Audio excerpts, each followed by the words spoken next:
예, 오랜만에 뵙습니다. 반갑습니다. 반갑습니다. 반갑습니다. 되게 한 주 동안 잘 쉬셨죠? 네. 네, 얼굴들이 다 너무 좋네요. 네, 또 시청자 여러분들도 한 주간 쉬신 건 아니고 같이 기도에 동참하셨을 것이고 또 이렇게 잘 보냈을 거라고 또 믿습니다. 연일 날씨가 계속 더워서 좀 걱정이 되는데 그래서 좀 한풀 꺾였더라고요.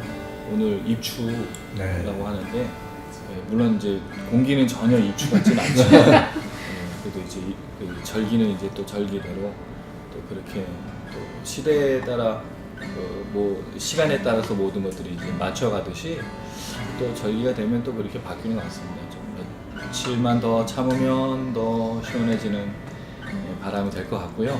이 신선한 바람이 또 사람한테 또 와야 저희도 또 생활할 만한데 또 저희는 성령의 바람이 또 불어왔으면 좋겠습니다. 아멘. 그래서 오늘 우리가 함께 모여서 기도하고 찬양하는 이 시간 가운데 성령이 계속을 주장하실 수 있도록 또 기대했으면 좋겠고요. 또 G10 미니스트리 잠시 소개를 드리면 오늘 컨셉은 저희가 그린입니다. 이 그린은 이제 사람들을 편안하게 하고 평안을 주는데 우리 한구 형제는 가방이 그린입니다. 그렇지만 저희가 오늘 함께 나아갈 때 우리 삶에도 그렇게 주님의 평안함이 있었으면 좋겠고 또 쉼이 있었으면 좋겠고 또 오늘 그렇게 우리가 주님을 바라봤으면 참 좋겠습니다. 예, 역시 또 오랜만에 했더니 방송사고가 너무 감사합니다.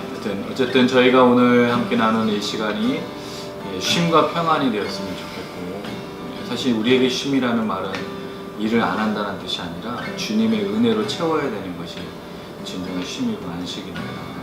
그런 시간 됐으면 좋겠고요. G10 미니스트리가 또 추구하는 방향이 모든 사람들이 자유케 되어지고 회복케 되어지고 주의 성령으로 쉼을 얻고 평안함을 누리는 것입니다. 그런 모두가 되길 간절히 소망하고요. 또 이 G10 미니스트리를 통해서 이 땅 가운데 젊은이들과 청년들이 참된 예배자로 정말 자신이 하나님 앞에 어떤 존재라는 것을 깨닫고 거기서 쉼을 얻고 안식을 누리는 그런 사역이 되길 소망합니다. 그리고 저 홍콩 땅에 있는 청년들 또 성도들을 향해서 또 꿈꾸고 홍콩 사람들을 놓고 또 기도합니다. 이 모든 것들이 이루어질 수 있도록 계속해서 기도해 주시고 주토양을 통해서 정말 참된 안식과 평안과 쉼이 날마다 누려질 수 있도록 기도 부탁드리겠습니다. 아멘. 네, 우리 그 주님 기억하면서 함께 찬양합니다. 여러분의 상황은 어떠십니까? 네, 오늘은 계속해서 그 카메라가 과열이 돼가지고 또 잠깐 세팅을 하느라고 그랬습니다. 어쨌든 우리가 함께 찬양할 때 여러분 어떤 상황이신지 모르겠습니다. 우리는 찬양하도록 부르심 받은 사람이고요. 아멘. 예배하도록 부르심 받은 사람들입니다. 상황은 주님께 맡기시고 주님께 드리시고 그 안에서 참 자유함으로 주님을 함께 높이며 나아갔으면 좋겠습니다. 우리 고백합니다. 모든 상황 속에서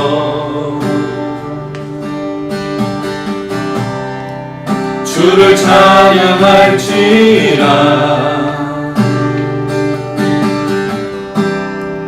주는 너의 큰 상급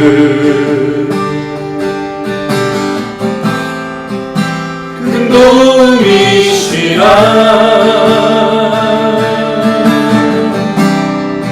주의 얼굴 구할 때 주의 영을 부사 크신 사랑 안에서 주를 보게 하소서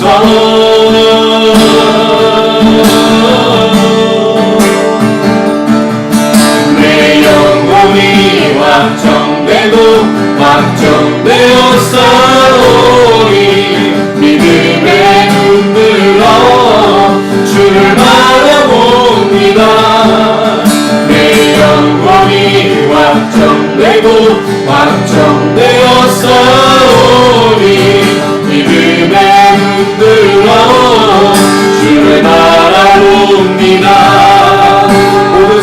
속에서 모든 상황 속에서 주를 찬양할지라 주를 찬양할지라 주는 나의 큰 산들 큰 도움이시라 주의 얼굴 구할 때 주의 영을 부사 주의 영을 부사 크신 사랑 안에서 크신 사랑 안에서 주를 보게 하소서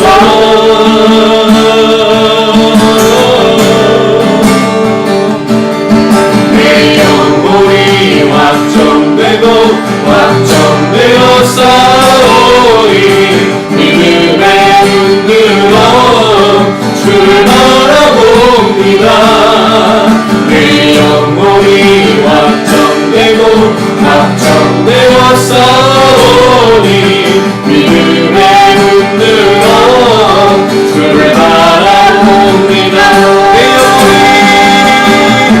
내 영혼이 확정되어 싸우리 믿음의 눈으로 주를 바라봅니다 내 영혼이 확정되어 싸우리 믿음의 눈으로 주를 바라봅니다 내 영혼이 확정되어 싸우리 믿음의 눈으로 주를 바라봅니다 내 영혼이 확정되어 싸우리 믿음의 눈으로 주를 바라봅니다 할렐루야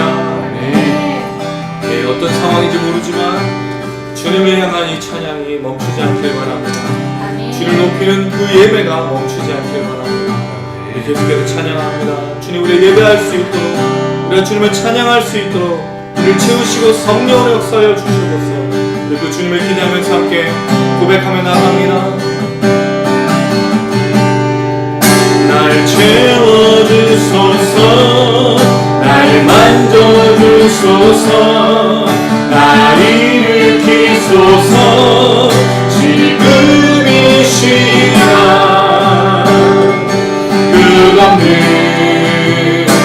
주님의 생명수로 나의 영혼을 부으소서 날 채워주소서 날 만져주소서 날 일으키소서 주 올 수 있게 세상에 누구도 채울 수 없는 나의 마음을 채우소서 날 채워주소서 날 만져주소서 날 일으키소서 지금 이 시간 끝없는 주님의 생명수로 나의 영혼을 부으소서 날 채워주소서 날 만져주소서 날 일으키소서 주 올 수 있게 세상에 누구도 채울 수 없는 나의 마음을 채우소서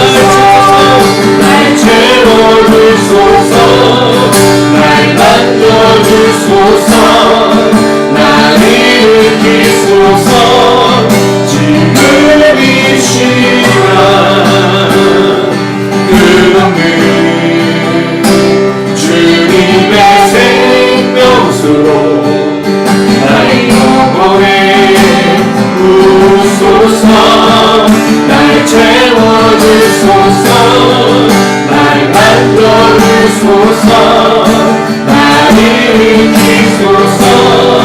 주님 볼 수 있게 세상에 누구도 채울 수 없는 나의 마음을 날 채워주소서. 날 만져주소서. 날 일으키소서. 지금 이 시간 끝없는 주님의 생명수로 나의 영혼에 부으소서. 날 채워주소서. 날 만져주소서. 날 일으키소서. 주 볼 수 있게 세상에 누구도 채울 수 없는 나의 마음을 채우소서. 할렐루야. 예, 주님 오늘 이 밤에 우리를 채워주실 줄로 믿습니다. 이같이 기도합니다. 하나님, 우리의 마음을 채워주시옵소서. 주님의 영으로 기름 부어 주시옵소서. 어떤 상황 환경에서라도 낙심하는 우리 모든 일들 속에서라도 주님 우리를 다시 한번 붙들어 주시는 그 놀라운 역사를 하나님의 말씀으로 성령으로 역사하여 주셔서 어디에 넘어지고 쓰러져 있습니까? 우리의 심령이 갈급합니까? 괴롭습니까? 하루하루 시간 순간마다 낙심하고 절망하는 우리 영혼이라면 주님의 은혜로 다시 한번 싱그럽고 평안함을 누리며 안식을 누리는 귀한 마음을 낼 수 있도록 하나님 오늘 밤 우리를 채워주시고 우리를 일으켜 주시옵소서. 우리 간절한 마음으로 주여 한번 부르고 기도하시겠습니다. 주여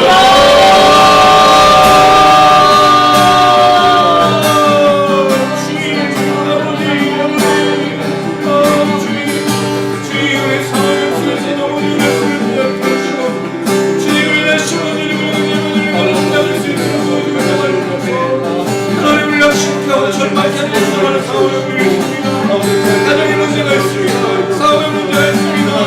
직장의 문제가 있습니다. 교회 문제가 있습니다. 하나님 올라주시는 문제가 있습니다. 질병이 있습니다. 아픔이 있습니다. 눈물이 있습니다. 하나님 오늘 밤에 우리를 만져주시고 하나님 오늘 우리를 들으시고 하나님 오늘 우리를 채워주셔서 하나님 채워주는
사랑과 은혜가 충만하신 하나님 너무나 감사합니다. 이 시간 정말 저희들 치토학 미니스트를 통하여서 함께 또 모여서 주님을 찬양하고 기도하고 또 말씀을 듣게 하시니 너무나 감사합니다. 아멘. 아버지 하나님 주여 이 시간 함께 해주시옵시고 주여 충만함을 주시옵시고 아버지 하나님 말씀을 통하여서 새롭게 변화될 수 있는 우리 모든 식구를 낼 수 있도록 인도하여 주시옵소서. 아버지 하나님 주님께서 두세 사람 모임 가운데 함께 하신다 하셨습니다. 하나님께서 이 자리에 함께 좌정하여 주시옵시고 아버지 하나님께서 선포되는 말씀을 통해서 삶이 변화될 수 있도록 주여 인도하여 주시옵시고 아버지 하나님의 찬양이 정말 거짓되지 아니하고 정직한 심령으로 주여 앞에 온전히 드려지는 찬양과 경배가 될 수 있도록 주여 인도하여 주시옵소서. 하나님 정말 이 시간이 은혜의 시간 될 수 있도록 주여 인도하여 주시옵시고 더욱더 무릎 꿇고 기도하지 않을 수 있도록 주여 인도하여 주시옵시고 아버지 하나님 정말 엎드려 기도함으로 인하여서 하나님 앞에 모든 것 맡겨 의뢰한 삶 살아갈 수 있도록 주여 인도하여 주시옵소서. 저희들이 받는 이 은혜를 정말 아버지 인터넷 통하여 시청하는 모든 지체들 함께하여 주시옵시고 그들에게도 동일한 은혜를 더하여 줄 줄로 믿습니다. 그런 가운데 정말 아버지 하나님 그들도 많은 은혜를 받고 정말 이 자리를 사모할 수 있도록 주여 인도하여 주시옵시고 아버지 주어진 그 삶의 현장에서 주의 말씀을 증거하며 하나님의 말씀을 대언할 수 있는 놀라운 자로 쓰임받을 수 있도록 주여 인도하여 주시옵소서. 아버지 하나님 주님께서 정말 저희들의 기도를 들으실 줄 믿습니다. 아버지 정말 저희 모든 상황에 주님 앞에 기도합니다. 주여 저희들의 기도를 들어주시옵시고 저희들의 부족함을 채워주시옵시고 아버지 하나님 저희들의 가기만 심령을 채우시고 인하여서 저희 삶이 변화되어 수 있도록 주여 인도하여 주옵소서. 아버지 그런 가운데 저희들 늘 기쁨으로 살아갈 수 있도록 도와주시옵시고 오시는 그날까지 믿음을 지켜나갈 수 있도록 인도하여 주시옵소서. 주여 함께 계시 너무나 감사합니다. 또 이 날씨 더운 가운데 저희들 건강을 주여 돌봐 주시옵시고 아버지 이 시간 주여 목사님 말씀을 증거하실 때 아버지 그 말씀 속에 놀라운 은혜가 넘칠 수 있도록 주여 인도하여 주시옵시고 악한 사탄이 끝하지 않을 수 있도록 주여 인도하여 주시옵소서. 저희 삶을 돌아볼 수 있도록 도와주시옵시고 아버지 저희들의 부족함을 주께서 채워주시며 많은 사람들과 함께 동행할 수 있도록 인도하여 주옵소서. 감사드리며 예수님의 이름으로 기도드리옵나이다. 아멘.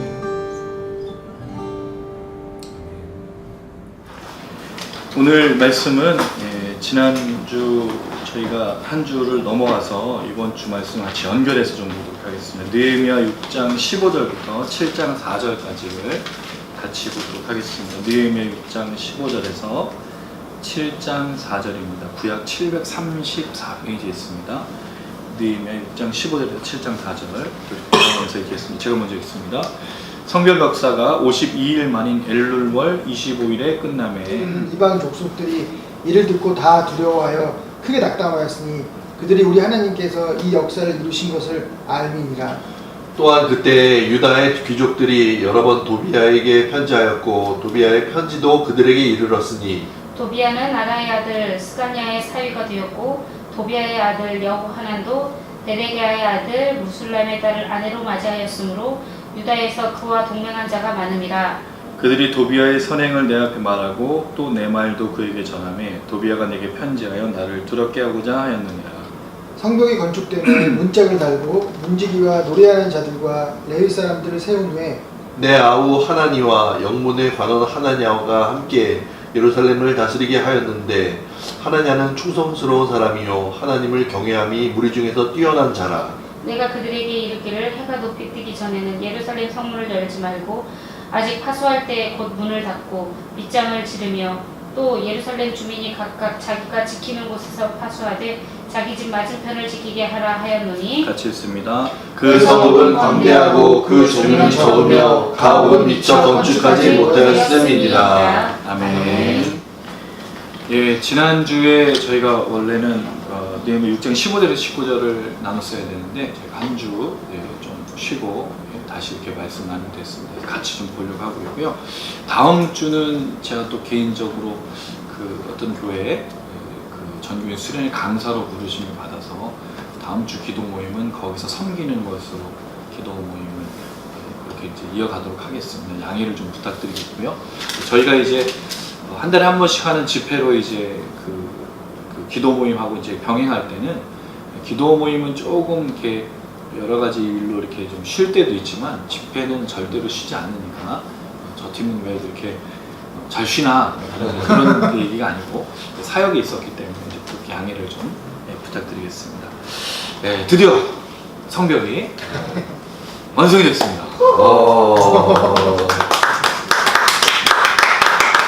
성벽 역사가 52일 만에 52일이면 빨리 또 단장님이 지금 건축하시는 분이시니까 한 2년 잡아야 돼요. 한 2년 한국이 아무리 건축 기술이 빨라도 그렇죠. 이 성벽을 짓는데 52일 만에 이루었다는 건 자기 구역을 자기가 그 부분이 좀 컸지 않았나. 그리고 이들의 역사를 진행할 때 사방에 대적이 있었고 내적인 갈등이 있었지만 멈추지 않았다. 이게 좀 중요한 부분입니다. 하나님의 역사를 이루어갈 때 사실 성전은 건축할 때 1차 포로기한 때는 성전은 13년인가 몇 년인가 이렇게 멈춘 적이 있습니다. 그런데 이 성벽은 한 번도 멈춘 적이 없어요. 어떤 문제가 생기고 어떤 상황이 생겨도 꾸준히. 근데 이게 우리가 이제 이 두 가지를 놓고 볼 때 그러면 공사가 멈춰지는 것이 문제냐 잘못된 거냐, 우리는 꼭 그렇게 받아들일 수 없습니다. 왜냐하면 하나님의 시간 속에, 하나님의 계획 속에는 멈춰질 때도 있고 또 쭉 진행될 때도 있고, 근데 그거를 가지고 우리가 판단할 수는 없다. 그걸 좀 염두에 주시면 좋겠고요. 어쨌든 간에 느헤미야와 이스라엘 백성들이 드디어 50일 동안 정말 열심히 수고해서 대적의 또 공격 위협 속에, 전쟁의 위협 속에 또 느헤미야를 또 위협하고 음모를 꾸미고 또 그런 모든 상황 속에서 이제 52일 만에 이들이 성벽을 짓게 됩니다. 자, 그렇게 되면 이렇게 이제 기록이 나오면 그 다음에 나오는 이야기가 뭐가 돼야 될까요? 이게 질문인데요. 성벽이 51일 만에 완성이 됐으면 그 다음에 나오는 내용이 뭐가 돼야 될까요? 그냥 노멀하고 이제 기본적이라면, 정상적이라면 느헤미야 이스라엘 백성들이 박수를 치고 축제를 벌이고, 이스라엘 백성들 하나님께 바쳤으니까 성벽 봉헌식을 해서 축제를 즐겼을 거란 말이죠. 근데 그 다음 내용이 그 내용이 아니에요. 이건 뭘까? 저는 이 말씀을 보면서 우리에게 던져주는 게 굉장히 큰 의미가 있다는 생각이 들었어요. 그건요, 이 질문입니다.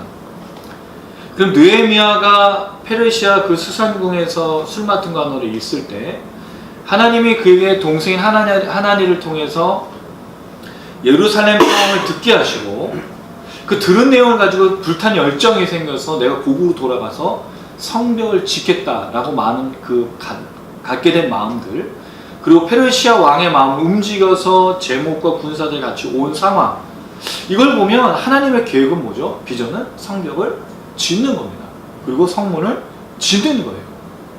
근데 이게 정말로 하나님의 계획과 비전이라면 성벽과 성문을 짓고 끝나고 해피엔딩이 돼야 되는데, 오늘 보면 6장 그 다음 요 이야기 끝이 아니고 7장부터 13장의 후반부가 또 있어요.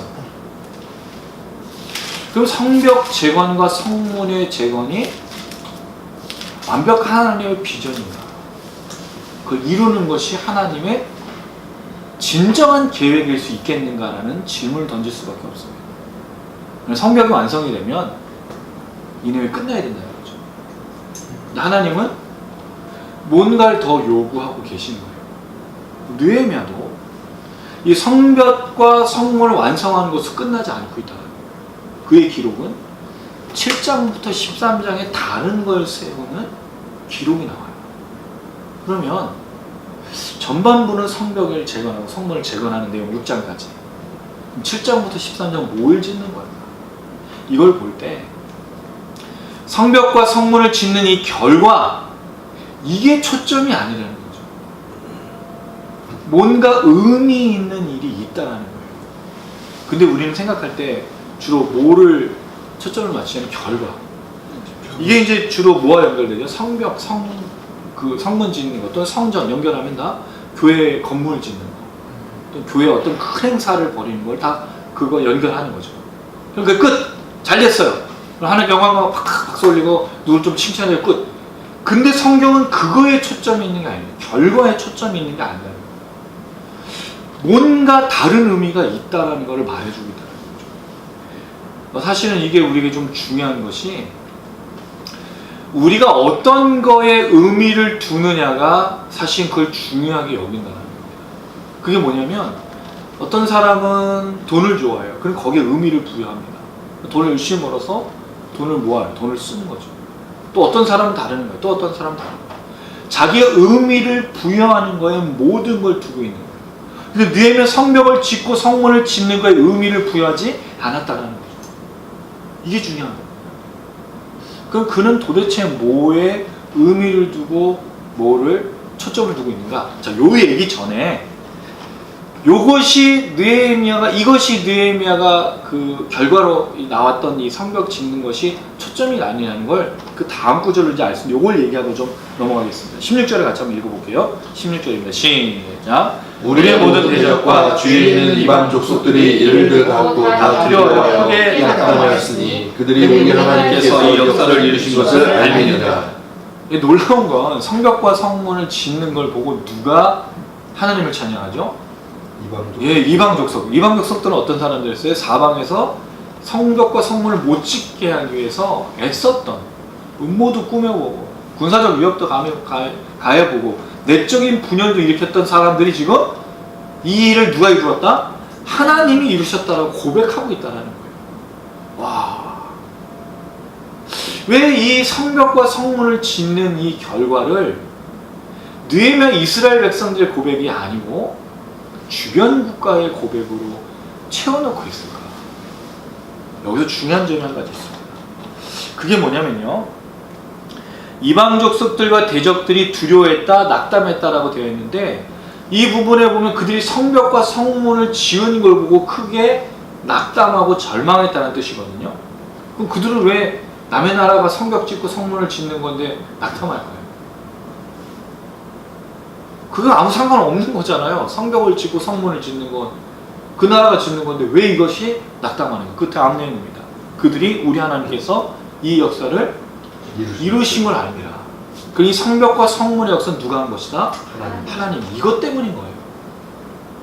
왜 느헤미야가 성벽과 성문을 짓고 백성들하고 환호를 부르고 축제를 벌이고 성벽 봉헌식을 하지 않는가? 하지 않는 건 아닙니다. 왜냐하면 12장 27절에 나와요. 굉장히 오랜 시간 동안 다른 일이 있고 12장 27절에 나오는데 왜 바로 왔냐면 이게 중요한 거였어요. 성벽과 성문을 짓는 걸 보고 주변 국가들이 하나님의 행하심을 보고 두려워했다. 이걸 말하고 있는 거예요. 자, 근데 질문이 있습니다. 오랜만에 만나서 질문을 좀 많이 던질게요. 질문이 있어요. 왜 하나님이 역사를 이뤘다라고 고백했을까요? 좀 생뚱맞은 질문인가요? 왜 이들이 이 공사와 이 성벽을 짓고 성문을 완성한 것을 하나님의 행하심이라고 말했을까요? 이거 뭐가 이상하거든요. 왜냐하면 성벽을 누가 지었죠? 이스라엘 백성들이 지었어요. 자기네들이 자기 집 앞에. 성문은요? 느헤미야 이스라엘 백성들이 했단 말이죠. 하나님 나온 적이 없어요. 하나님 거대한 손 나와서 딱 성벽은 내가 팍! 성문은 내가 확! 그래서 이게 아니거든요. 어려운 상황 속에서 그 주변의 환경 속에서 두려움 속에서 내적 분열 속에서 자기들의 문제 있는 걸 가지고도 끝까지 이루었던 느헤미야 이스라엘 백성들의 헌신과 신실함이 이 모든 공사의 완성이거든요. 근데 그걸 보고 뭐라고 이들이 얘기하는 거죠? 하나님이 이 일을 이루셨다는 거예요.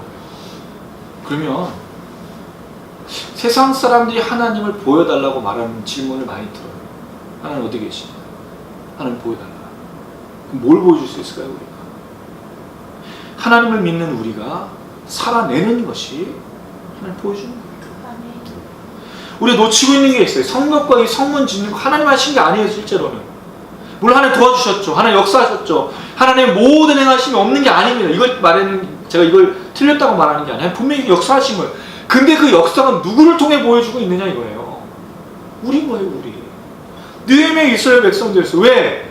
이제 군사적 위협을 가하고, 그 군사적 위협 강하는 게 얼마나 무서운 일이에요. 사방에 군대가 몰아치고 있는데 내적 갈등이 있고 가뭄의 문제가 있고 희년을 잃어버린 이스라엘 백성들 서로 막 싸우고 있고 그런 상황 속에서도 끝까지 성벽과 성문을 이뤄낸 걸 보고 사람들이 하나님 역사하시는구나. 뭘 말하고 있냐 이거죠. 우리가 지금 처해 있는 그 상황, 다른 사람들이 생각할 때 버틸 수 없고 견딜 수 없는 상황이에요.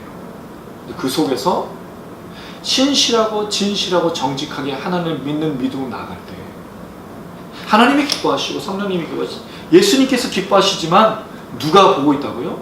세상 사람들이 보고 있다는 거죠. 그리고 그때 하나님을 찬양하게 된다는 거예요. 우리의 삶이 그랬으면 참 좋겠습니다. 우리가 사실은 증인이 돼야 돼요. 우리가 사실은 증거가 되어야 돼요. 하나님의 살아계심을 보여주는 아주 중요한 증거가 우리가 되어줘야 되는 거예요. 그게 예수님이 하신 일이었고 예수님이 우리가 부탁하신 일인 거예요. 하나님을 믿는 사람으로서, 하나님 자녀로서, 하나님 백성으로 우리가 어떤 상황과 환경이라도 모든 상황 속에서 찬양하고 예배하듯이 우리에게 맡겨준 비전을 이뤄낼 때 신실함과 진실함과 정직과 어떤 상황에 상관없이 그렇게 우리가 이를 악물고 인내하며 걸어갈 때 사람들이 하나님의 살아계심을 고백하게 된다는 거예요. 그런 여러분들 되시기를 주님의 이름으로 축원합니다. 아멘. 여기 어디에도 하나님의 역사는 사실은 보이지 않아요. 그러나 이들이 이 공사가 하나님의 것이라는 것을 보게 되었다는 거예요. 이건 느헤미야가 말해주고 싶은 거였어요. 성벽을 짓고 성문을 완성하는 것보다 더 중요한 게 뭐냐? 하나님의 행하심을 사람들이 보게 되었다. 두 번째는요. 그때 유다의 귀족들이 여러 번 도비아에게 편지했고 도비아가 그 대적 중에 한 명이었죠. 이 귀족들이 지금 도비아하고 결탁을 하고 있어요. 편지도 여러 번 왕래했다고 되었는데 18절에 보니까 이렇게 얘기하겠습니다. 18절 읽겠습니다. 시작. 도비아 나라의 아들 스간의 사위가 되었고 도비아의 아들 여호야노도 베레의 아들 무슬람의 딸을 아내로 맞이하였으므로 유다에서 그와 동맹한 자가 많으니라. 자, 도비아하고 지금 또 무슨 결혼식이 또 열리고 있어요. 뭐 사이어도 뭐 되고 뭐 그런 정략적인 정치적인 결혼이 있죠. 자, 그리고 19절에 보니까 이슬이 편지를 쓴 내용이 뭐냐면 도비아가 선행을 한 걸 느헤미야에게 말해주고 있다는 거예요. 그럼 지금 도비아가 심어놓은 사람들, 유다의 귀족들을 결탁을 해서 결혼도 하게 되고 그가 어떤 사람인지를 말해주고 있다는 거죠. 자, 근데 그 이유가 뭐냐면 나를 두렵게 하고자. 자, 그러면요 또 질문이 있습니다. 16절에 이들이 하나님을 두려워했다는 두려움은 진정한 두려움입니다. 어떻게 생각하세요? 이들은 하나님의 살아계심을 보게 된 건 맞죠? 분명히 그들이 고백한 게 맞습니다. 근데 진정 하나님을 두려워해서 예배하는, 경배하는 예배자로 믿음으로 고백하는 것인가? 그렇지 않은 거예요. 그들은 여전히 자기의 죄악대로 나아가고 있다는 거예요. 하나님 행하신 거라고 알고 있고 두렵고 무섭지만 여전히 그들은 그 죄악 속에 나가고 있다는 거예요. 이게 예수님께서 귀신을 쫓아냈다는 얘기잖아요. 귀신들이 당신이 누군지 압니다. 우리가 나쁜 짓 하는 거 우리가 알고 있어요. 당신이 누군지 압니다. 쉿! 조용히 해! 예수님 얘기했어요. 근데 그들이 고백하는 것이 하나님의 아들이라는 고백, 믿음으로 하는 고백이냐? 그게 아닌 거예요. 두려워서 떨어서 고백하는 것 뿐인 거예요. 그들은 그들의 길을 갑니다. 죄악의 길을 갑니다. 이게 뭐가 무서우냐면 우리가 하나님을 두려워할 수 있어요. 예수님을 두려워할 수 있어요. 무서워할 수 있어요. 성령님을 두려워할 수 있어요. 문제는 두려움으로 끝난다는 거예요. 그건 믿음의 고백이 아니고 하나님을 진정으로 찬양하며 경배하는 고백이 아닌 두려움의 고백으로 멈춰져 있다는, 이들과 다를 바가 없다는 거죠.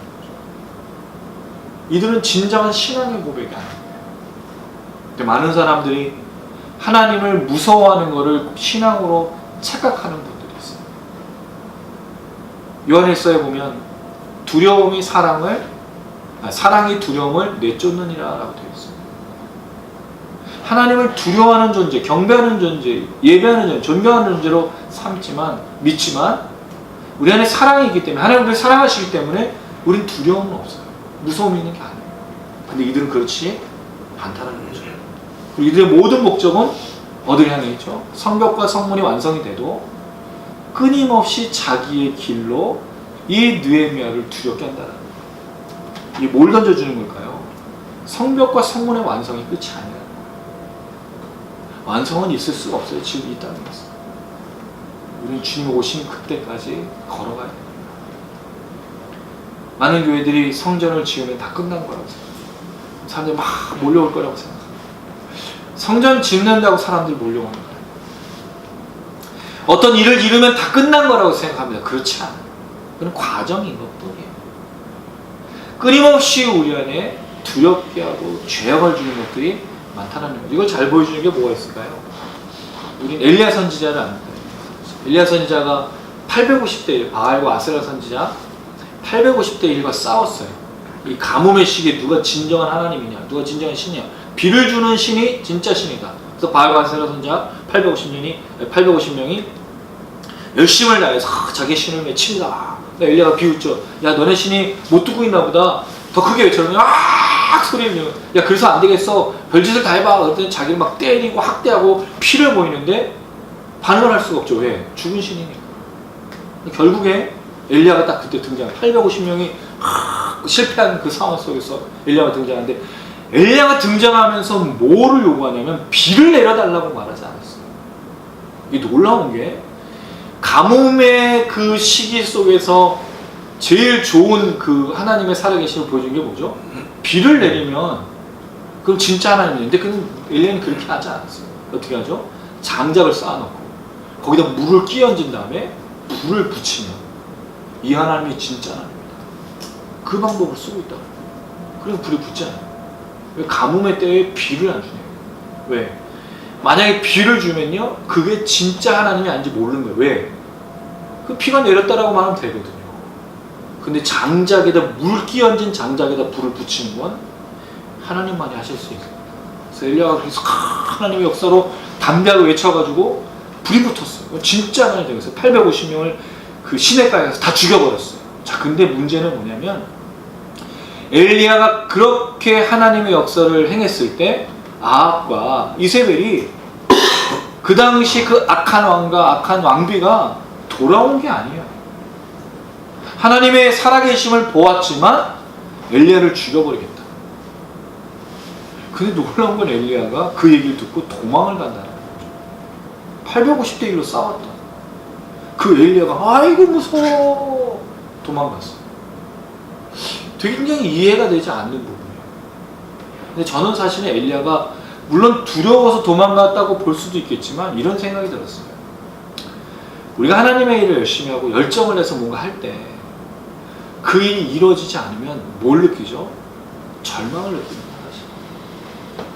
이렇게 열심을 다해서 눈물로 기도하고 최선을 다했는데 이루어지지 않았을 때, 사람의 마음이 돌아오지 않았을 때, 악한 일이 계속해서 일어날 때 우리는 두려움과 절망을 느끼는 거예요. 아마 엘리야가 이 하나님이 불을 붙인 걸 보면 아합과 이세벨이 돌아와서 무릎 꿇고 회개할 줄 알았는데 여전히 악한 걸 보고 절망하지 않았어요. 낙심하지 않았어요. 자기의 그 모든 사역에 대해서 뭔가 내려놓게 된 그런 상황이죠. 그래서 도망가지 않았어요. 하나님께서 그를 어루만지시죠. 느헤미야가 지금 해왔던 일들이 뭘까요? 하나님 살아계심을 보여줬어요. 근데 여전히 대적들은 반항하지 않아요. 여전히 악한 일을 하는 거예요. 오히려 하나님을 경외하는 느헤미야가 하나님을 두려워하게, 하나님을 경외하고 예배하는 그 두려움이 아니라 자기의 두려움으로 인해서 하나님을 버리게 만드는 그 상황으로 처하게 한다는 거죠. 이게 지금 느헤미야가 성벽을 완성하고 성문을 완성한 그 사건 다음에 있었던 두 가지. 느헤미야가 왜 이걸 기록했냐 이거죠. 성벽의 완성과 성문의 완성이 사실은 느헤미야의 초점이 아니었기 때문입니다. 그럼 뭐가 느헤미야의 초점이었는가? 7장 1절에서 4절에는 자 7장 1절 읽어봅니다. 시작. 성벽의 건축 때문에 문짝을 달고 문지기와 노래하는 자들과 레위 사람들을 세운 후에 자 여기 보면 성벽이 건축되었어요. 문짝을 달았어요. 자 여기서 많이 봤죠? 한번 본 적이 있습니다. 성벽을 완성하고 느헤미야가 문짝을 달지 못한 때에 음모가 생겨서 느헤미야가 자꾸 내려오라고 5번이나 6번이나 그랬죠? 자 근데 여기 보니까 문짝 달았어 이제. 그러니까 52일 만에 성을 완성했어요. 그러면 성벽을 완성하고 성문을 달았으면 또 뭔가 축제 분위기, 아까는 뭔가 경고하기 위해서 말했다면 이제는 뭔가 좀 다시 새로운 분위기로 나와야 되는데 그가 말하는 건 뭐죠? 성벽과 성문의 완성이 주는 그의 초점과 그의 중요한 것은 뭐에 대한 얘기냐? 문지기, 노래하는 자들, 레위 사람들을 세웠다라는 뭘 말할까요? 성벽과 성문의 완성이 아닌 사람에 대한 이야기를 하고 있다는 거예요. 그 뒤에 보면 하나님과 영문에 관한 하나냐 관원을 세워 예루살렘 성에 리더를 세웁니다. 이 뒤의 내용, 자 7장 5절에서부터 72절까지 보시면 그 느헤미야가 예루살렘 성을 저거 이제 확인해 보니까 거기 거하는 사람이 많지 않고 성벽은 같이 완성했지만 거주민들이 아니라 자기 고향을 두고 와서 완성한 사람들이었거든요. 그러니까 사람 수를 세 가지고 예루살렘 성에 넣으려고 사람 수를 세는데, 그때 에스라 2차 포로기간에 왔던 에스라 시대 때 그 명단인 그대로 같이 기록을 하고 있어요. 차이점만 이제 놓고 있는데 그 명단을 기록하고 있고, 8장에 보면 에스라가 율법책을 낭독해서 부흥운동이 일어나는 내용을 쓰고 있어요. 그리고 9장에 보면 그 율법을 낭독한 것을 통해서 이스라엘 백성들이 하나님 앞에 자백하는 내용이 나타나고 있고요. 10장에 보면 그 하나님 앞에서 죄를 회개하고 자복한 후에 이제 말씀대로 하나님만 섬기겠습니다라고 하고 임봉하는, 그게 뭐냐면 언약을 지키기 위해서 최선을 다하겠습니다라고 하는 하나님 앞에서 약속을 하는 게 10장에 나옵니다. 그리고 11장에 예루살렘에 사람이 거하게 되는 내용이 나타나고요. 12장에 제사장과 레위 사람들, 이런 직분자들을 세우는, 예루살렘 성전을 지키고 그 성전에서 일할 사람들을 세우는 걸로 나타나고, 12장 나중에 가서 27절에 가서야 성벽 봉헌식이 있어요. 자, 그러면 지금 내용의 성벽을 달고 성벽을 완성하고 성문을 다른 다음에 느헤미야의 초점은 어디에 있는 거죠? 사람에 있다는 거예요. 그래서 사람의 얘기를 하고 있어요. 사람의 회개, 사람 하나를 만난 거, 사람을 세우는 거, 사람을 채우는 걸로 지금 느헤미야가 이야기하고 있다는 거죠. 그럼 그에게 있어서 초점. 그리고 하나님께서 이 성벽과 성문을 완성하는 이 비전 속에 정말 중요하게 여긴 것이 무엇인가? 사실은 성벽과 성문의 완성이 아니라 하나님의 백성들을 세우는 것이 하나님의 목적이라는 걸 보여주고 있어요. 제가 아까 잠깐 서두에 그 얘기 드렸어요. 교회에 성전을 지으면 사람들이 다 끝난 거라고 생각해요. 우리 교회 성전만 한번 새롭게 지으면 우리 교회는 정말 좋은 교회라고 생각하는 거예요. 그 성전을 열심히 쳐요. 근데 문제는 성전 짓고 나면 교회가 망한다라는 거예요. 부도가 나요. 왜? 사람들이 안 오니까. 열심히 빚을 내가지고 성전 지었는데 사람 안 오니까 결국 그걸 넘겨요. 누가? 이단에게. 뭐에 초점이 있는 거죠, 우리가. 성벽을 짓고 성문을 완성하는 거에 초점만 갖고 있어요. 그 결과에 제가 어렸을 때 청년 시절에 그 교회도, 제 모교회도 성전을 주셔서 아주 아름답게 지었는데 그때 너무 안타까운 게 있었어요. 그게 뭐냐면 한 분이 하나님이 작정한 헌금을 드렸는데 그 헌금을 드린 걸 통해서 가정이 갈라지게 된 거예요. 서로 얘기하지 않고 부부가 마음대로 했다 이거죠. 그러면 저 같으면 정상적이라면 그 헌금 때문에 문제가 생기면 받지 말아야죠. 가정 깨지도록 놔두면 안 되잖아요. 근데 가정 깨지는 내버려두면 뭐가 문제인 거예요? 뭐가 어떻게 되는 거예요? 근데 우리에게 이게 비일비재한 거예요. 성벽과 성문을 완성하는 거에만 초점이 있는 거예요. 다 갖다 바치고 다 같이 이걸 세우는 것이 중요하다고 말하는 거예요. 아니라는 거죠. 이걸 또 보여주는 게 뭐죠? 신앙을 지킨다라고 말하는 것 중에 잘못된 게 얼마나 많은지. 제가 예전에 섬겼던 교회, 제사의 문제가 있는 가정이었어요. 왜 가정이 갈라지는 것을, 가정이 갈라지도록 내버려두고 그걸 조장하느냐 이거죠. 만약에 그 가정에 어떤 문제가 생기면 그 문제 해결할 수 있도록 도와주는 게 목사고 교회가 돼야 되는데, 신앙을 지키고 그것이 핍박이라고 잘못 얘기하면서 가정을 깨는 일들이 너무 비일비재하다. 우리는 뭐에 초점을 갖고 있냐? 성벽과 성문을 짓는 거에만 초점이 있고, 느헤미야는요 52일 동안 성벽 짓고 성문 짓고 느헤미야가 이스라엘 백성이 모여가지고, 야 우리 52일만 했어 우리가. 대단한 역사 막 칭찬하고 먹고 마시고 축제를 벌이지 않았다라는 거예요. 오히려 이걸 보면서 사람들이 우리의 신앙을 보면서 사람들 하나님을 찾아갈 건데 여전히 그들은 돌아오지 않는다는 걸 말해주고 있고, 두 번째는 사람의 초점을 두고 있는 느헤미야가 나오고 있다는 거죠. 성벽을 지어야 되고 성문을 지어야 되는 것도 맞는 겁니다. 그러나 사람을 세우는 것들을 놓쳐버리면 사실 가장 중요한 것을 놓치고 있는 것입니다. 교회가 이상하게 돼버렸어요. 교회가 사람을 세우고 회복하고 치유하고 쉼을 주고 안식을 주는 게 교회가 되버렸는데, 사람을 가르고 자르고 죽이고 괴롭히고 학대하고 교회를 떠나게 만드는 것이 교회가 되어버린 거예요. 어디에 있느냐 이거죠. 우리 정말 진정한 예배를 드리고 있는 거죠.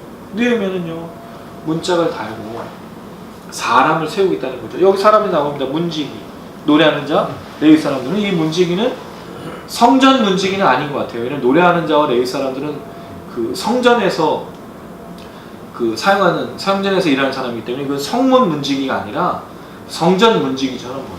근데 이들이 이 성전 문지기를 세우고 노래하는 사람을 세우고 레위 사람을 세웠다는 말은 그러면 느헤미야가 성벽과 성을 완성한 후에 성전을 회복했다 이렇게 볼 수도 있겠는데 문맥상으로 보면 사실은 그런 의미 아닌 것 같아요. 갑자기 왜 성전을 회복하는 내용을 간단하게 기록했을까? 그게 아니라 이전에 보면 하나니와 영문에 관한 하나냐를 세워서 예루살렘을 통치하고 있는데 3절에 이렇게 되어 있어요. 이를 해가 높이 뜨기 전에는 예루살렘 성문을 열지 말고 아직 파수할 때 그 문을 닫고 빗장을 지르며 또 예루살렘 주민이 각각 자기가 지키는 곳에서 파수하되 자기 집 맞은편을 지키게 하라 하였으니. 자, 이걸 보니까 여전히 성벽과 성문을 지켜야 되는 걸 보면 성전 문지기 노래하는 레위 사람들이 성전에 대한 일을 위해서 세움을 받았다기보다 여전히 성벽을 지키고 성문을 지키는 일을 도와줘야 되는.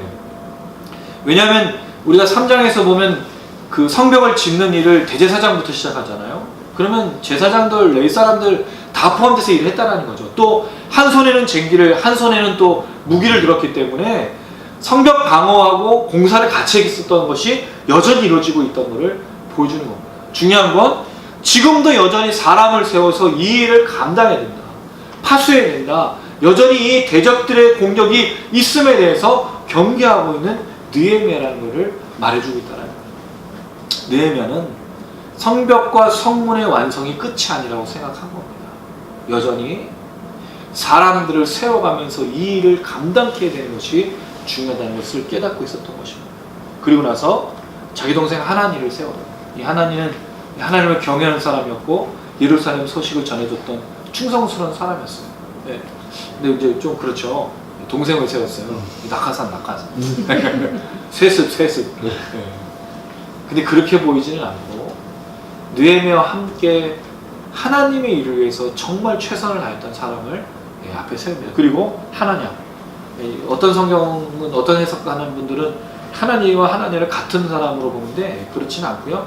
하나님은 다른 사람입니다. 갑자기 등장한 하나냐인데 앞선 내용에 보면 두 명이나 하나냐가 등장해요. 하나는 향품장수 하나냐, 또 하나는 셀레미야의 아들 하나냐인데 전혀 다른 인물이고 세 번째 하나냐가 등장하는데 예루살렘을 다스리게 합니다. 왜냐하면 이제 성벽과 성문을 완성했기 때문에 예루살렘을 다스릴 사람이 필요했어요. 자, 근데 이 사람도 어떤 사람이냐? 충성스러운 사람이에요. 자, 우리가 충성하면은 어떤 이미지가 있죠? 충성! 저 오늘 밀리터리 룩 같은 충성! 머리도 이제 또 그렇게 자르고 네. 그런 이미지잖아요. 근데 충성이라는 말에는 어떤 의미가 있냐면 신뢰, 신실함이 있어요. 하나님의 신실함이 충성스러운 거예요. 만약에 하나님께서 어제하고 오늘 다르다고 생각해 보세요. 그럼 우리가 오늘 모일 필요가 없어요. 이 양반을 우리가 어떻게 맞춰줘요? 오늘 아침에 기분이 좋았는데 오늘 밤에는 막 전등 번개 막 치고 그러면 이거 무서워가지고 우리 예배도 못 드릴 거 아니에요. 근데 하나님은 처음이나 나중에 똑같으시고 변함이 없으시고 그러니까 우리가 예배하는 거예요. 그러니까 오늘도 우리가 살아가고 그 하나님을 신뢰하며 믿으며 기도할 수 있는 거예요. 충성스럽다는 말은 신실하다는 뜻이에요. 그 다음에 하나님을 경외함이 무리 중에서 뛰어나다. 이 무리 중에서 뛰어나다는 말은 어떻게 되어 있냐면 많은 무리 속에서 하나님을 경외했다. 이렇게 되어 있습니다. 그럼 그 많은 무리가 하나님 경배하는 사람일 건데 그 중에서 하나님 또 경배했다는 말은 이 의미처럼 그렇게 하나님 두려워했던 사람이라는 거죠. 자, 이게 중요한 게 도비아는 여전히 유다의 귀족들하고 결탁을 해서 하나님 이 느헤미야를 두렵게 하려고 하는데 이 사람들은 여전히 하나님을 두려워하는 사람으로 남아있다는 거죠. 느헤미야 측근에는 어떤 사람이 있었던 거죠? 신실하고 하나님을 두려워하는 사람만 있었던 거예요. 할렐루야. 이게 얼마나 큰 축복이에요. 느헤미야만 혼자 하나님을 경외하고 하나님 앞에 신실한 게 아니라 동생도 그렇죠. 하나냐도 그렇죠. 또 그를 따랐던 수많은 사람들이 이 느헤미야와 함께 이 일을 이루어가는 거예요. 이거 얼마나 큰 복인지 모릅니다. 단장님, 우리 한국, 또 저와 우리 아내, 또 시청하시는 분들에게 이런 축복이 있기를 주님의 이름으로 축원합니다. 아멘. 우리에게 정말 신실하게 또 우리에게 정말 같은 마음으로 하나님을 예배하는 자들을 늘 만나고 있다면 얼마나 기쁠까요? 지난 주일 우린 예배 끝나고 이제 성경 공부를 그 식사 후에 하는데 집사님께서 그런 얘기 하시더라고요. 목사님, 사모님하고 목사님하고 성경 공부하는 너무 행복하고 재밌어요. 왜요? 어디 가서 목사님하고 사모님하고 셋이서 토론하면서 성경 공부를 하냐고. 제가 예전에 있었던 교회는 어땠냐면 로마서 말씀한 다음에 아파트 얘기, 로마서 이야기한 다음에 우리 자녀 얘기, 성경 듣고 자기 얘기, 성경에서 깨달은 이 고백과 나눔과 토론과 기도가 아니라 들은 건 들은 거고, 그럼 내 얘기, 내 기도 제목. 사실 그 기도 제목이 1년 내에 바뀌나요? 평생 똑같은 기도 제목이에요. 다를 게 없어요. 근데 말씀 듣고 부딪힌 내용을 가지고 이야기하고 고백하고 또 죄도 고백하고 또 기도 제목도 하고 너무너무 행복해요. 제가 더 행복하더라고요. 그렇게 고백해 주시니까 제가 더 행복하더라고요. 소확행이라고 요새 소소하고 확실한 행복. 얼마나 좋아요. 사실. 근데 이 소확행이 없는 분들이 많아요. 교회를 다니는데. 예배를 드렸지만 예배 속에서 은혜가 없어요. 우리가 은혜를 착각하고 있기 때문입니다. 말씀 듣는 게 은혜가 아니에요. 이제 내가 듣고 싶은 말씀을 들어야 그게 은혜가 돼요. 왜요? 하나님의 말씀은 내가 필요로 하는 말씀을 주는 게 아니거든요. 하나님이 말씀하시는 거지. 근데 우리는요, 우리가 원하는 말씀을 듣기 원하는 거예요. 그러니까 안 들리죠. 만약에 그 목사님이 정말 설교 준비 열심히 하고 연구하고 하나님 말씀을 선포하는데 저건 내 얘기 아니야. 무슨 소리 하고 계시는 거야? 은혜가 없는 거잖아. 근데 그 말씀, 그 연구하시고 준비하신 그 말씀, 기도로 준비하신 말씀은 하나님이 나에게 주신 말씀이라고 받아들이는 그 순간, 그 믿음을 받아들이는 그 순간 은혜는 시작된 거거든요. 이게 참 중요해요. 우리는 어떻게 보면 하나님의 말씀을 듣고자 하는 게 아니라 내 상황 속에서 지금 필요한 거. 그럼 누굴 찾아가야 되냐면 점쟁이를 찾아가시는 게 제일 좋아요. 여기다 한 2천만 원만 내봐. 저도 2천만 원 받으면 다 맞출 수 있어요.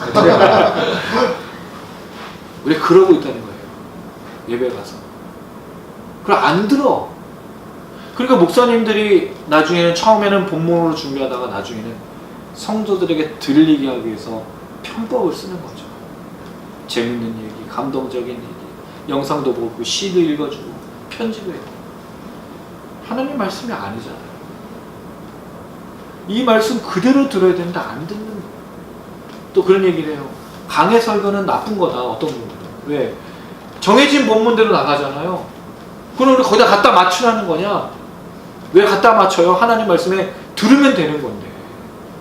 그러니까 우리가 뭔가 문제가 신앙생활을 내 중심이고 내가 원하는 대로 하는 거지 하나님 중심으로 하고 있는 것이 아니라는 거예요. 어떻든 간에 하나님을 경외함. 요 이야기에서 여기까지 이제 흘러오겠습니다. 주변에 이런 사람이 있었으면 얼마나 좋을까. 단장님, 한국. 저희가 만나는 사람들이 이러면요. 이게 맨파워잖아요, 맨파워. 우리가 맨날 하나님 얘기만 하고, 그 안에서 은혜를 누린 걸 막 가지고 얘기하면 얼마나 행복할까요? 할렐루야. 아멘. 그랬으면 참 좋겠습니다. 그리고 나서 3절에 보니까 이들 세운 목적에 대해서 이야기합니다. 언제 파수할 것인가. 근데 좀 해가 높이 뜨기 전에 예루살렘 성면을 열지 말라고 되어 있는데 이 문자 그대로 읽어보면 조금 말이 안 맞는 부분이 있어요. 뭐가 있냐면 그러면 해가 높이 뜨는 건 제일 정오 때 해가 높이 뜨잖아요. 그럼 제일 더울 때거든요. 그럼 제일 더울 때 문 열면 사람이 왕래하지도 않는데 문을 여는 거니까 해가 뜰 때까지 열어놓는 것으로 보는 게 어떨까 좀 그런 생각이 드네요. 저의 의견만이 아니고 해가 뜰 때까지 성문을 열어놓고 그때 닫는 것이 파수하는 것이 좀 더 맞는 표현인 것 같거든요. 그때 열어놓으면 사실 왕래하지 않는 시간인데 이건 좀 뭔가 좀 맞지 않는 표현이 아니지 않는가 좀 그런 생각이 들고요. 중요한 거는 그 다음입니다. 예루살렘 주민이 각각 자기가 지키는 것에서 뭐 했죠? 파수하되 자기 집 맞은편을 지키게 했다. 근데 자기 집을 안 지키고 맞은편이니까 자기 집 앞을 지키라는 얘기예요. 자기 집 앞을 지키라는 걸 뭘 지키는 거죠? 자기 집을 지키는 거예요. 근데 이걸 보면 한국 사람이 생각났어요. 우리 옛날에 이제 내 집 앞 쓸기, 눈. 자기 집 앞을 쓰면 자기 집을 쓰는 거예요. 사실 그것도 이제 안 하고 내 집 쓸어서 옆에다가 눈 막 여기 쌓아놓고 난 쓸었다. 그 말은 안 해줘. 근데 이게 굉장히 중요한 부분이잖아요. 이게 정말 쉬운 부분이잖아요. 자기 집만 지키면 옆집 자기 집 지키면 내가 옆집까지 지켜줄 필요가 없어요. 그럼 사실은 다 지키는 거예요. 내 집 앞을 지키면 다 지키는 거예요. 각자가 자기가 맡겨진 본분을 인식하고 순종하는데 여기 예루살렘 주민이 나와요. 근데 사실 이 사람들은 알려진 사람들이 아니에요. 대부분은 다 전혀 이름이 없는 무명이에요. 어나니머스라고. 무명, 이름이 없어요. 성경의 역사, 하나님의 역사 속에 유명한 사람들이 있지만 사실 무명한 사람들이 더 많아요. 근데 왜 우리는 자꾸 유명해지길 원해요? 이걸 잘 보여주는 게 뭐가 있을까요? 성전 건축하면 그 기증하잖아요. 그 기증품에다 이름 써요. 그러니까 뭐 그게 꼭 나쁜 건 아닌데 하나님 기억 못해서 쓴 건가? 대대서 이분이 했어. 왜냐면 또 그게 그렇잖아요. 또 냈는데 목사님 또 안 해줄 수도 없고. 검색을 했어요. 그러네요. 우리가 자꾸 뭔가를 놓쳐가고 있는 것 같아요. 정말 신앙의 제일 중요한 부분을 놓치고 의미 없는 것들에 너무 초점을 맞추고 있는 건 아닌데 뭐가 중심이고 뭐가 초점이고 뭐가 이 의미라는 부분을 하는 게 아니고 결과에만 저희가 모든 혈안이 되어 있는 것 같아요. 사실은 의미로운 건 그게 아니잖아요. 그 의미라는 예루살렘 주민들은 자기 이름 없이 그냥 자기 앞을 지켜요. 예전에 어떤 성도님 따님이 결혼식을 해서 용산 그 전쟁기념관에서 이제 결혼식에서 갔는데 거기에 보면 이제 우리나라부터 해서 그 6.25 참전 용사들 명단이 있어요. 전사자들 깨알같이. 사실 그분들 때문에 제가 지금 자유대한민국으로 사는 거잖아요. 깨알같은 누군지도 잘 모르고 우리 아버지, 우리 형님들, 우리 삼촌들이 그렇게 해요. 사실 신앙도 마찬가지예요. 우리 믿음의 성도들, 우리 아버지, 우리 형, 우리 삼촌 그런 분들이 지금까지 신앙을 지켜.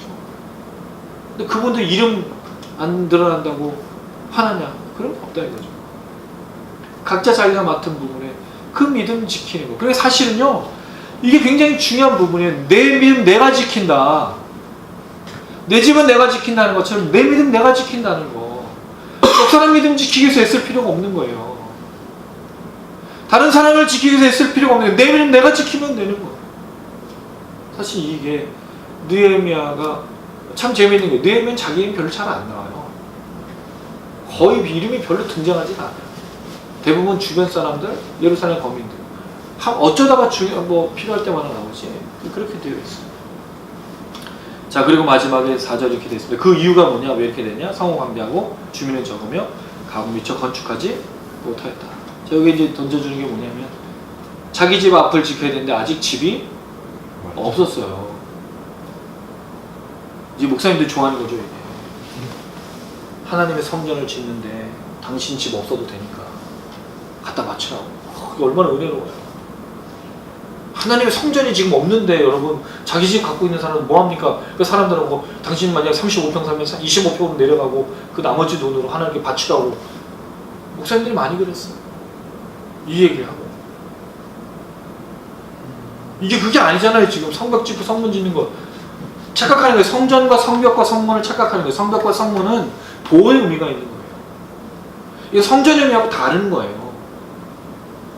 그리고 이것은 가옥이 없었어. 근데 하나님 다 바쳤으니까 당신들도 바쳐야지 진정한 신앙입니다 라고 말하는 그 얘기가 아니잖아요.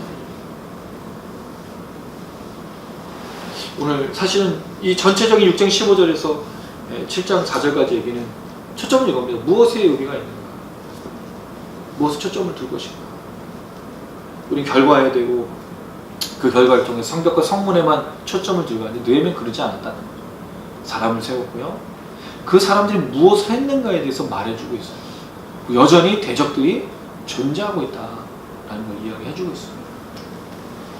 다음 주에는 잠깐 쉬고 그 다음 주에 70장까지 이제 이야기 명단을 이제 좀 얘기하려고 하는데 사람의 얘기예요. 다 나갈 수 있습니다. 70절까지 71절까지 다 나갈 수 있습니다. 걱정하지 마시고 그날 하루 안에 다 끝날 거예요. 밤새 사는 건 아닙니다. 어떻든 간에 느헤미야가 성벽과 이 성문을 짓고 나서 성벽 봉헌식을 바로 하지 않았다는 거예요. 그리고 여기에 먼저 반응한 거는 외부 사람들이었는데 그들은 신앙이 아니었다. 그들이 여전히 괴롭히고 공격하고 있을 때 사람을 세웠다는 거죠. 교회는 성전을 지을 수도 있고 여러 가지 결과물을 도출해내야 되기도 합니다. 그래서 중요한 건 뭐라고요? 사람을 세워야 되는 거예요. 그럼 그 교회가 정말로 아름다운 교회, 하나님의 교회로 간다면 사람을 세우고 있는 거예요. 사람이 남고 있는 거예요. 사람이 세워져 가고 있는 거예요. 이게 사실은 중요해요. 근데 사람이 세워지지 않고 있다면 전혀 엉뚱한 것에 초점을 두고 의미를 두고 있는 거예요. 제가 이제 이 말씀을 드렸을 때 또 우리 교회 집사님이 질문했어요.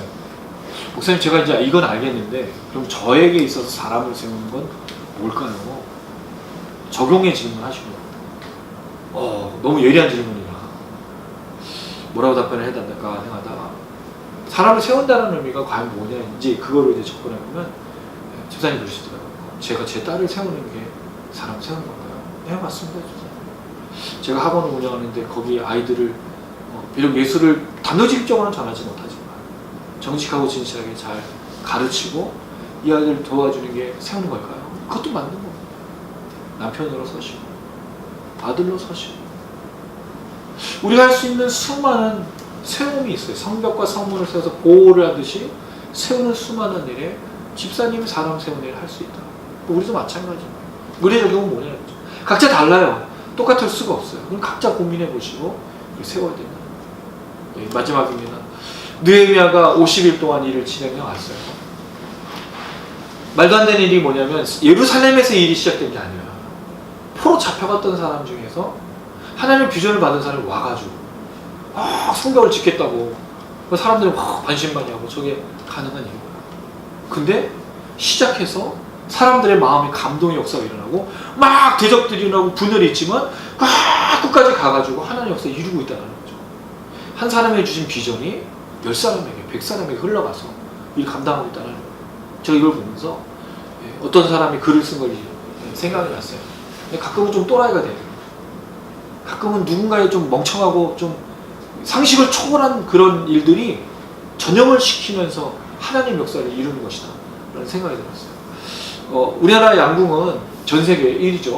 뭐 범접할 수 없을 정도로 잘하는 1994년에 애틀란타 올림픽이 있었을 때 그때 그 대한민국 대표 남성 그 이제 결승전에서 미국한테 1점 차로 저희가 진 거예요. 질 수가 없는데 그 대한양궁협회에서 난리가 난 거예요. 어떻게 우리가 졌냐?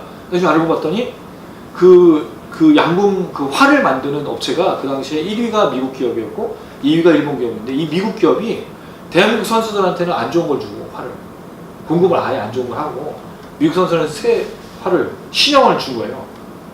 근데도 우리 1점 차로 진 거예요. 한국 사람 대단한 거예요. 친구로 그만. 그렇게 그냥 미국 따라올 수가 없었던 거죠. 어쨌든. 근데 이 양궁협회가 열이 받은 거예요. 그럼 어떡하냐. 이제 앞으로 얘네 공급도 안 해주고 그러니까 계속 견제할 건데 안 되겠다. 우리가 직접 활을 만들자. 1994년에. 그래가지고 뭘 했냐면 이 전국을 돌아다니면서 찾은 거예요. 세계 업체를 찾았는데 성인용 활을 만든 데가 어린이 장난감용 활을 만드는 업체예요. 장난감 활인 거예요. 그래서 물어봤대요. 만들어줄 수 있겠냐. 한 곳을 탈락하고 두 곳이 만들겠다. 말도 안 되기 시작한 거예요. 그래가지고 막 열심히 만들어가지고 했는데 문제는 학부모들하고 이제 선수들 인식이 미국 걸 써야지 국산 걸 한 번도 만들지 않으면 누가 쓰겠냐 이거예요. 대한양궁협회가 뭐를 했냐면 4년 동안 국내 모든 경기는 대한민국 활로 못을 박은 거예요. 학부모가 난리가 난 거예요. 우리 아들 어떻게 책임지는 우리 애들 국가대표인데 이거 못하면 어떡할 거냐 막 그래도 신경 안 써. 귀로 막 안 들려요. 그렇게 해가지고 4년 만에 나중에 이제 그 2000년도 올림픽 아테네 올림픽인지 기억이 안 나는데 하여튼 거기서 67%가 전 세계 67%가 한국 화를 쓴 거예요. 놀랍죠. 그 전에는 1위 기업은 미국이었고 일본인데, 근데 지금 일본 기업도 다 넘어가서 한국 거로 넘어가기도 하고. 근데 사실 그 두 업체 중에 하나가 3위였다고 합니다. 3위가 같기도 하고 많이 만들었는데 이제 그거는 좀 잘 안 됐나 봐요. 그래서 나중에 2004년 올림픽 때는 한 기업만 남고 한국 기업이 또 전 세계 67%를 다 공급하고 있다고 했는데, 제가 이걸 보면서 뭘 느꼈냐면 대한항공협회도 참 대단한 협회다. 우리나라 그 스포츠 협회들이 다 안 좋잖아요. 여기만 비리가 없고 이유가 있는 거예요. 정말 바보같이 말도 안 되는 그걸 했는데 또 그 기업들이 또 하겠다고 해가지고 개발하는 비용들이 만만치 않잖아요. 근데 거기에 매진했을 때 4년인가를 기다려주고 해서 전 세계적으로 유명한 화를 만들고, 와, 느헤미야의 이 시작이 1명, 2명, 3명에게 퍼지고 또 와서 그 일을 했는데 또 대제사장 막 너무너무 멋진 거예요. 그 하나님의 역사는 이렇게 가는 거다. 누군가에게 비전을 주신 것들이 그 미친 짓이지만 시작하면 하나님의 역사는 이루어지는 것이다. 근데 이게 뭐가 중요하냐면 결과에 목적을 둔 게 아니라는 거죠.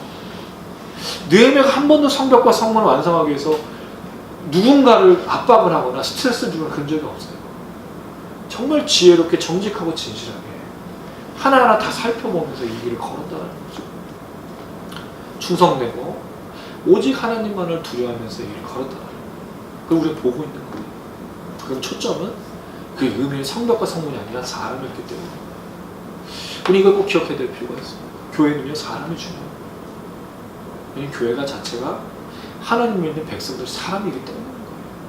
근데 만약에 우리가 다른 거에 초점을 두고 있다면 돌아가야 돼요. 회복해야 돼요. 사람이 회복되지 않으면 한국교회 미래는 없는 거예요. 그 놓쳐버렸어요. 다 외적인 것들, 건물과 시스템과 이걸로 바뀐 거예요. 남는 게 없는 거예요. 건물은 사라지는 거예요. 건물은 언젠간 돈으로 바꿔내야 되는 거예요. 시스템은요, 또 개발해야 돼요. 근데 사람은요, 바꾸는 게 아니잖아요. 사람은 그렇지 않습니다. 사람을 채우고 회복하고 그 사람들이 모든 걸 감당하는 거예요. 이걸 잊지 않았으면 좋겠습니다. 그리고 우리 치태현 미니스트리 단장님과 하고 또 저희가죠. 또 시청하시는 여러분들 모두가 이 사람을 꼭 기억했으면 좋겠어요. 사람을 놓치는 그 순간 이 모든 것을 놓칠 수가 있는 것입니다. 예수님께서도 사람을 붙드셨지 우리에게 시스템을 남겨주지 않았어요. 예수님은 한 번도 자기가 쓴 건 모든 것들 남겨준 적이 없어요. 그건 유산이 아니니까. 사람을 남겨주셨잖아요. 정말 중요해요. 무엇에 초점을 둘 것인가. 사람에게 초점을 두고 사람을 회복하고 사람을 살리고 그 사람이 참된 예배자로 설 수 있도록 걸어가는 저와 여러분 되시길 주님의 이름으로 축원합니다. 아멘. 예, 이제 말씀을 또 기억하면서 같이 찬양했으면 좋겠습니다. 예, 질문은 없으시죠? 질문 있어야 될 것 같은데요. 네, 질문이 없는 걸로. 이따가 정리하겠습니다. 생각해보면 한 주의 쉼이 좀 우리에게 좀 필요했었나 봐요. 또 저에게도 되게 또 기대하는 시간이 되고 또 기다려지는 시간. 더 보고 싶더라고요. 더 보고 싶고 또 그런 생각이 들었습니다. 우리 시청자분들도 보고 싶으셨죠? 그런 줄로. 그런 것을. 예, 그런 것을. 각자의 삶의 위치에서 쉼이 필요하실지 모르겠습니다. 안식이 필요하고 또 때로는 사람이 그리우실 수도 있을지 모르겠습니다. 아마 교회에서 너무 신물이 나서 또 지쳤을지도 모르겠습니다. 그러나 여러분이 사람을 중요하게 여기고 하나님의 은혜를 사모하고 있다면 반드시 하나님 응답하실 것이고 회복하실 것입니다. 그래서 여러분들을 통해서 역사하시는 그 하나님을 또 기대했으면 좋겠고요. 우리가 초점을 맞추고 의미를 둬야 될 게 무엇인가 다시 한번 생각하면서 고백하길 원합니다. 우리는 오직 예배, 우리 오직 삶의 예배, 삶의 찬양, 오직 주님만을 사랑하고 주님만을 예배하는 것이 저희 가장 소중한 것입니다. 그렇게 고백하면서 또 나가도록 하겠습니다. 내 삶의 의미 주를 사랑함 주를 사랑함 내 삶의 목적 주를 예배함 주를 예배함 오직 주님만 오직 주님만 오직 주님만을 사랑합니다 오직 주님만 오직 주님만 오직 주님만을 예배합니다 내 삶의 의미 내 삶의 의미 주님만을 주를 사랑함 주를 사랑하는 내 삶의 목적 주를 예배함 주를 예배함 오직 주님만 오직 주님만 오직 주님만을 사랑합니다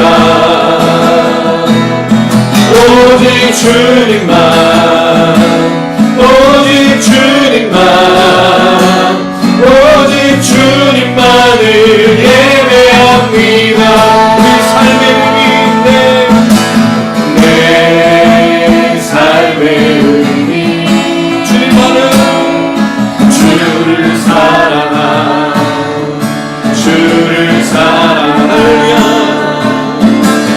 내 삶의 목적 주를 예배함 주를 예배함 오직 주님만 오직 주님만 오직 주님만을 사랑합니다 오직 주님만 오직 주님만 오직 주님만을 예배합니다 오직 주님만 오직 주님만 오직 주님만을 사랑합니다 오직 주님만 오직 주님만 오직 주님만을 예배합니다 시간 기도합니다 하나님 우리의 삶의 의미가 무엇입니까 우리의 삶의 초점이 무엇입니까 오직 주님을 사랑하고 주님을 예배하는 것입니다 우리가 다시 한번 회복하게 도와주셔서 혹시 우리의 결과의 목적을 두고 있습니까? 사람이 아닌 것에 독점을 두고 있습니까? 다시 한번 주님께로 이 모든 초점을 둬서 회복할 수 있도록 도와주셔서 우리 주의 몸을 간절하고 울부하시겠습니다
하나님 주옵소서. 아버지 주님 앞에 주시고 아버지 계시는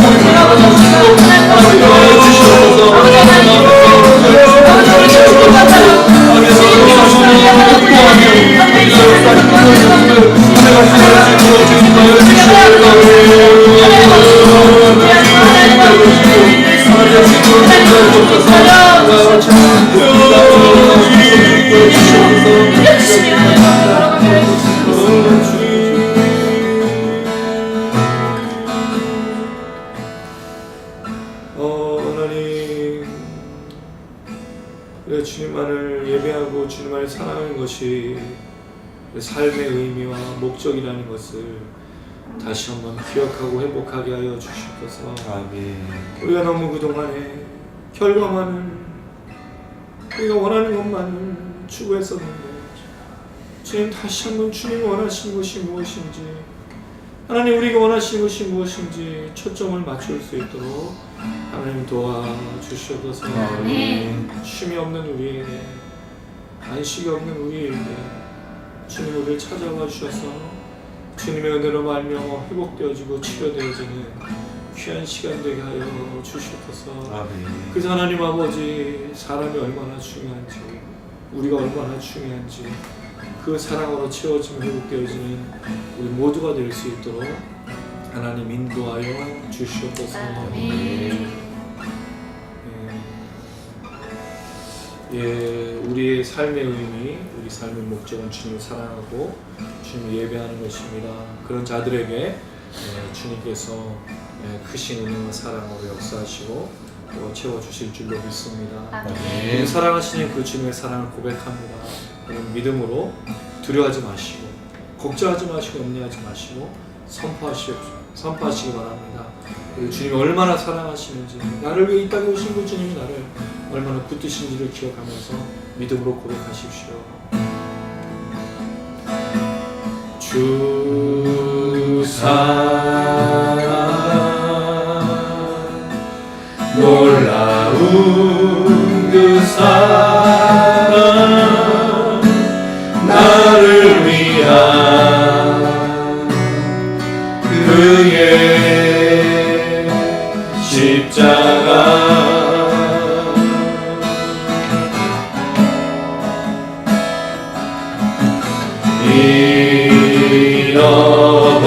잃어버린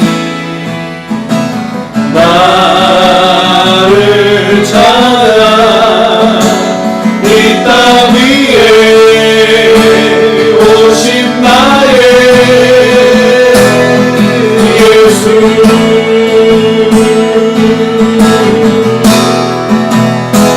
놀라운 주의 사랑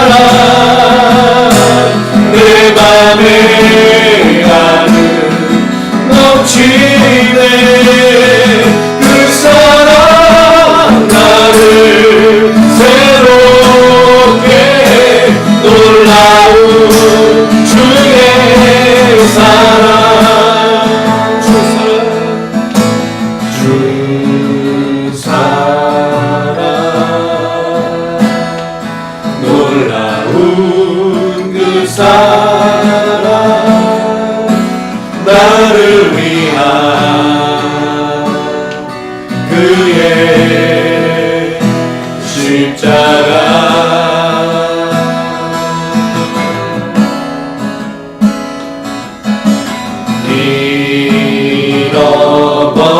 잃어버린 나를 찾아 이 땅 위에 오신 나의 예수,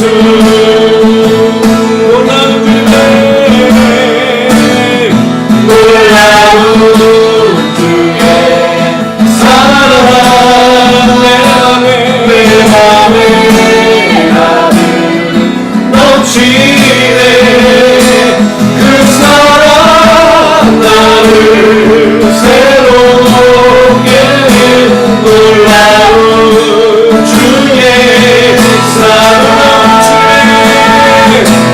놀라운 주의 사랑 내 맘에 나를 넘치네 그 사랑 나를 새롭게 놀라운 주의 사랑 놀라운 주의 사랑 내 맘에 넘치네 그 사랑 나를 새롭게 놀라운 주의 사랑 놀라운 주의 사랑 내 맘에 나를 넘치네 그 사랑 나를 새롭게 놀라운 주의 사랑 할렐루야 우리 주님이 우리 얼마나 사랑하시는지 잊지 마시길 바랍니다 왜 사실 이 사랑을 잊어버렸기 때문에 무너지고 쓰러지는 것입니다 하나님 오늘 이 밤에 다시 한번 우리를 그 사랑으로 채워주시면서 주님 우리를 사랑할 때 우리가 예배할 때 임하시는 것을 눌러치 능력 오늘 이 밤 가운데 성령의 역사이시고 우리를 다시 한번 사랑해 주시고 이 모든 것으로 채워주시는 그 주님 역사를 다시 한번 회복할 수 있게 달라고 하나님 비어있는 이 마음속에 안식없는 우리의 마음속에 주의 사랑으로 채워달라고 우리 주의 한번 읽고 간절함을 기도하시며 더불어 우리 주탄 미니스를 걸어가는 길을 위해 기도합니다 외롭고 슬프고 때는 낙심되고 절망하는 길이지만 분명 우리를 통해서 수많은 영혼들의 주심으로 간식을 누리고 참된 예배자로 소개될 줄 믿습니다 자유를 경험하게 될 것입니다 우리를 사랑하시옵소서 우리를 이 순간에 역사해 주시옵소서 우리 터지게 되는 몸으로 주여 우리 고만하는 우리 되시겠습니다 주여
다시 한번 우리를 사랑하여 주시옵소서. 아멘. 주님의 그 귀하신 능력으로 우리를 위해서 이 땅에 오셨던 무진의 십자가의 능력으로 주님 우리 얼마나 사랑하시는지를 다시 한번 회복할 수 있도록 하나님 역사하시고 인도하여 주시옵소서. 아멘. 아버지 사랑으로 우리가 채워져 다시 한번 새 힘을 입어 주님 걸어가게 될 줄로 믿습니다. 아멘. 혹시 하나님 아버지 빈 마음 쉼이 관심 없는 하나님 아버지 성도님들과 또 우리 청년들이 있다면 주님 함께 영상을 보면서 또 기도하는 가운데 말씀을 듣는 가운데 우리 주님을 만나고 회복되어질 수 있도록 축복하여 주시옵소서. 그들 얼마나 사랑하시는지를 이들이 놓치지 않게 하여 주시고 날마다 주님과 동행할 수 있도록 하나님 도와주시옵소서. 아멘. 더불어 이 일을 위해 우리를 부르신 줄로 믿습니다. 말도 안 되는 일이고 누가 볼 때는 이해가 되지 않는 일이기도 하고 때로 우리 스스로 낙심하고 절망할 때도 있지만 분명히 하나님의 역사를 이루시고 중한 영혼들 잃어버린 영혼들을 살리실 줄로 믿습니다. 아멘. 땅의 향기를 맡는 사람으로 우리를 통하여서 하나님 수많은 청년들이 성도님들이 저 공땅에 있는 사람들이 외국 사람들이 그 주님을 알 수 있고 주님을 찬양할 수 있도록 역사하여 주시옵소서. 아멘. 이럴 수가 하시는 우리 단장님과 함께 저희 가정을 기억하시고 늘 기도해 주시는 수많은 분들을 기억하시고 또 함께 참여해서 함께 나가야 될 수많은 사람들 가운데 성령으로 역사하여 주시옵소서. 아멘. 감사드리며 예수님의 이름으로 기도드렸습니다. 아멘.